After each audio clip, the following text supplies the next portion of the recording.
நிறைய மலையாள படங்கள் பார்க்கும்போது ஒரு ஆச்சரியம், ஒரு விதமான வியப்பு இருக்கும். எப்படி இந்த ஊர் இவ்வளோ அழகாக இருக்குது, ஒரு வேளை சினிமாக்காக அப்படி காட்டுறாங்களோ அப்படிலாம் யோசிச்சிருக்கேன்.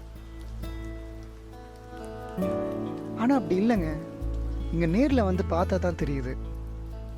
ஒரு நல்ல சினிமோட்டோகிராஃபர் வச்ச ஃப்ரேம் மாதிரி அவ்வளோ அமைதியாகவும் அழகாகவும் இருக்குது.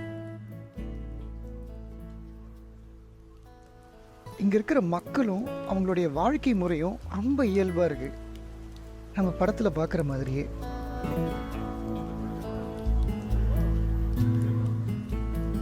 இப்போ காலையில் ஒரு 6 மணி இருக்கும், நல்ல மழை பெஞ்சிட்ருக்கு.